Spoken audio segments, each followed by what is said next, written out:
Hey guys, welcome to my YouTube channel. This is a channel where I post different videos about things I'm reacting to, or a message that I have to share, some music and poetry as well. And today I'll be reviewing one of my favorite poems.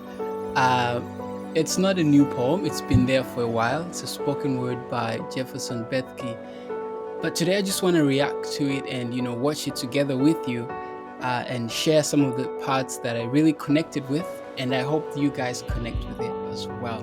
So without much further ado, let me share the poem with you guys. I'm excited already. The greatest artist of all time. I love the intro.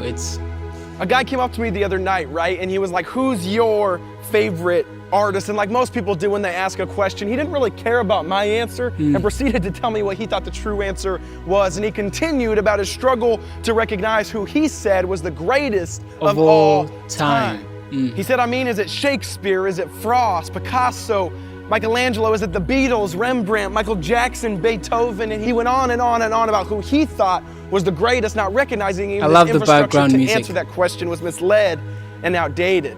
And so finally, I kindly smiled and said, okay, sir, you asked me who is the greatest of all time. Now you tried to share yours, so let me share mine, because there's no debate about who is the greatest, because all those other artists you mentioned, yeah, the greatest made them.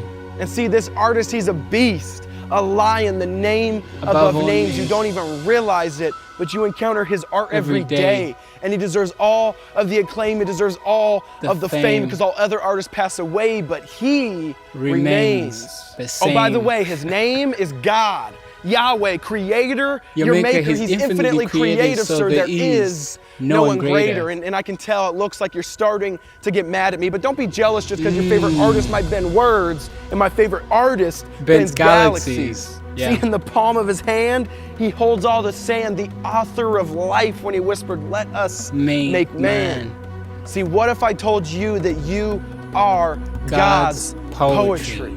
You were created because someone else was creative. See, long ago he picked up his eternal paintbrush, dipped it in his glory, placed us in his story, and said, they will live for me. And I know it sounds outlandish, but we're not the product of random chances. And in fact, we're not even the vine. We're actually the branches. In the same way, we're not the artist. We're actually the canvas. Because in an instant, God started to make art, shaped you uniquely and beautiful, individual from the start. And he touched the canvas of flesh and said, this one is better than the rest. I'll give him so much of my image, so even when they're hot off the press, you can still see the steam of my breath.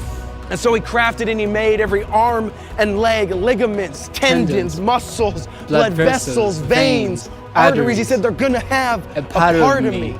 And about that time, the guy butted back in and said, that sounds good and all, but I'm wretched and filthy. God won't use me. Will he? And I said, see, that's what's awesome about God.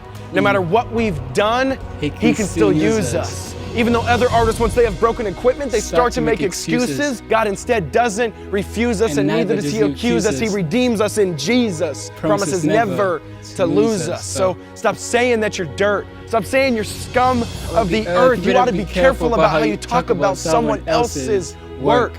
Because if we've trusted in Jesus, we can stop saying we're filthy. All that is anyways is just pride clothed in false humility. If we only believed that we're truthfully created in his likeness, then we'd stop saying we're wretched, filthy, shameful, guilty, but instead knowing if we trusted Jesus, we're righteous.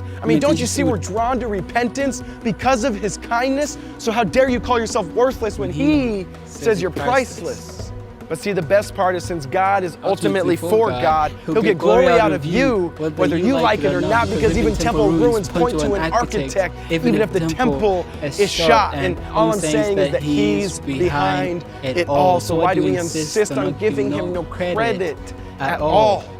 He's the one that gave Van Gogh the imagination that changed the face of painting. Tell me, who else is responsible for Mozart being able to compose at age 5 without formal training? See, he made the fingers that Beethoven used to make art on the keys. For Pete's sake, he made Stevie Wonder, one of the best musicians of our time, and he couldn't even see. And that's why, in the same way that our lives are borrowed time, this poem is borrowed lines, because the most ridiculous statement we could ever say is that this poem is mine, because we're not self-sustaining. No, we're not self-creating. Technically, nothing we do is original. We're just imitating, and that's not a diss. All I'm trying to say is this: even our own creativity is nothing more than an outflow of His.